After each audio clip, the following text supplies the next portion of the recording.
The Forerunners are a very special part of Halo for me. The distinct feeling when seeing their structures in the older games or exploring the Great Halls were enough to send shivers down my spine. Ancient aliens are definitely not a brand new thing, and they weren't even revolutionary as a concept when Halo Combat Evolved released back in 2001. But like any tired trope, a unique spin or excellent execution can instantly make the tired fresh. I recently got a new microphone that I've been wanting to test out, and while I'm still waiting for some soundproof padding to arrive, I think that it'll be good to take this baby out for a test drive at some point in the future. I'm still working on what settings can make the audio sound the clearest. Currently it sounds a bit too muffled for my taste, but there are audio files in the comments section, and for you guys, I'd like to hear your suggestions. Feel free to DM me on Twitter or Facebook. I'd love for some help, honestly. But back to the topic at hand.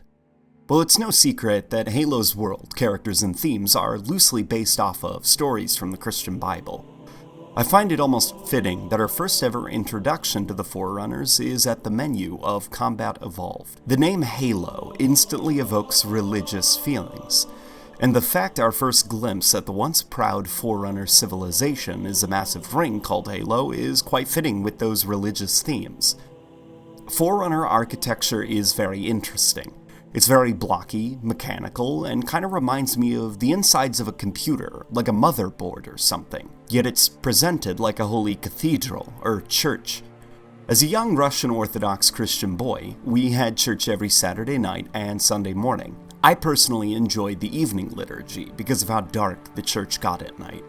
Candles were the only things illuminating the church, and the church was constructed in such a way that the choir was high above the people below, so the evening hymns and chanting would softly echo through the halls of the dark church as the golden candles softly danced and provided little spots of light where they stood.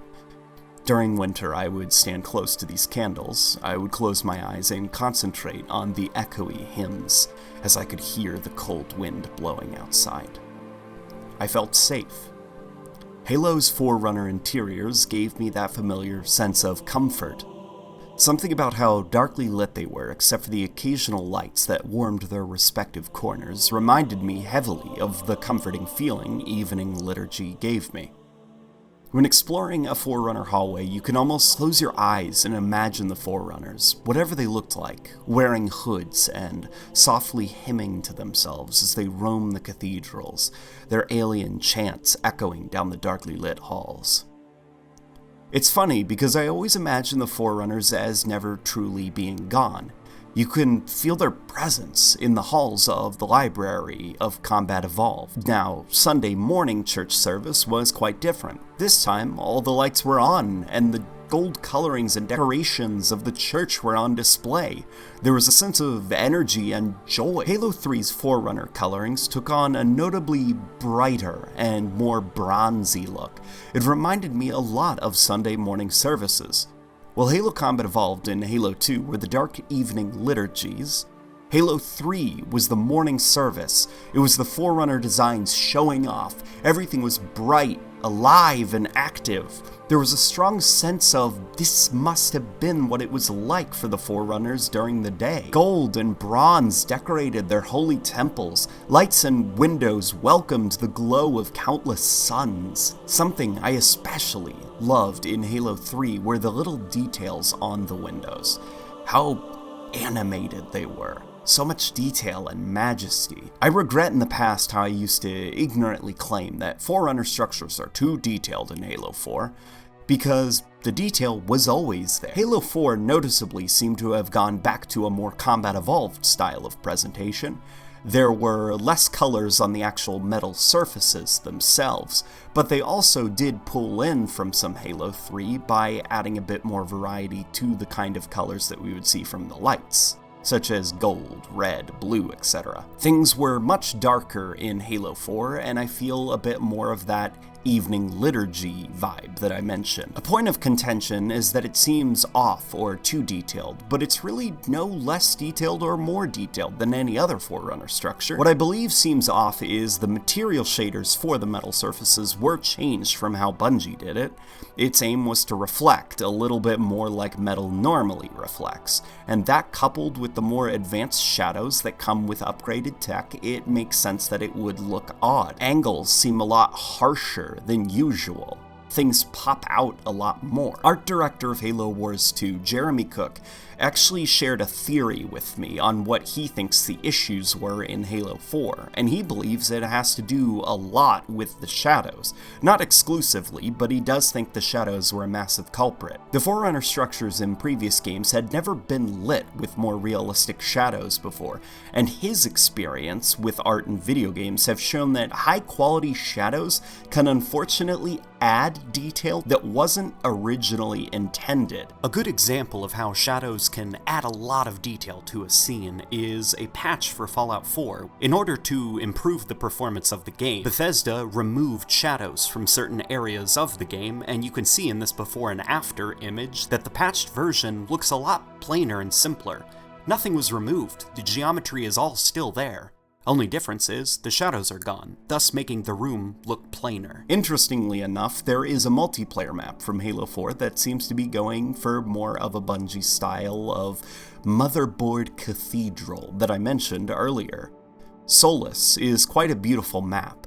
Obviously the coloring is a bit different for Forerunner structures, but that's mostly for map design purposes, so that players know if they're on the red or blue sides of the map. It's quite gorgeous and features quite a lot of overgrown halls, nature reclaiming the territory that the Forerunners built over. Another excellent Forerunner map from Halo 4 in my opinion would be Monolith. This map gave me that evening liturgy feeling. I absolutely loved that the Forerunner structures themselves illuminated bright lights and even seemed to be pulsing with energy when you got close. In the center of the map was this massive decorative golden relic kind of thing. It reminded me a lot of the chandelier that hung inside my church as a kid. And you can actually notice little bits of energy moving along the Forerunner pylons, almost as if these structures around us are charging that massive relic in the center of the map. Detail is fine. What's important though is the details of the detail, if you get me. The interesting merge of mechanical, circuitry, presented in the same way that one would present a Christian cathedral is at the heart of what makes the Forerunners feel so special to me. It really is like a motherboard for a PC, but a church. This, I think, is why Halo 5 stands as my least favorite iteration of the Forerunner designs. It stripped quite a lot of the detail, stripped the blocky, chunky, circuity designs of previous structures, and went for something a bit more focused on floaty pieces and circular, smooth objects. I'm not quite sure if it was done in response to the backlash against Halo 4, or if it was done to make the Prometheans feel a bit more Forerunner by making the Forerunners look a bit more Promethean. It's not that important though, seeing as our next game is on the horizon and the discussions about Halo 5 are over. But I can't wait to see what lessons 343 learned from the community with Halo Infinite. The art director for Halo Infinite told me when I met him in Seattle that he will be watching the community's reaction to his revised artistic direction closely, and he has a feeling we'll be happy with what we see. Now, I have many other opinions that I'd like to share, but for the sake of healthy debate, I actually want to pass the open mic on to you guys in the comment section. I don't want to influence opinions, I actually want to hear your opinions. What made the Forerunner structures special to you? I'd be curious to read your comments, seeing as pretty great discussions have been had since I began these open mic sessions for the comment section. So comment below, get some debates started, and I'll be reading them. If you enjoyed the video, remember to like, share it around. It really helps the channel. YouTube has been very odd lately, and honestly, I could use the help. Oh, before I forget, I'm actually going to start doing Q&As again. Now here's the thing, in between regular Q&A videos, you're allowed to actually ask questions that I may answer at the end of normal videos. So basically, ask away in the comment section below anything you want me to answer, and I'll randomly select one. For normal videos, I'll only answer one question at the end of it, but for Q&As I'll answer up to maybe 6 or 7. And anyways, I'll leave you guys to it.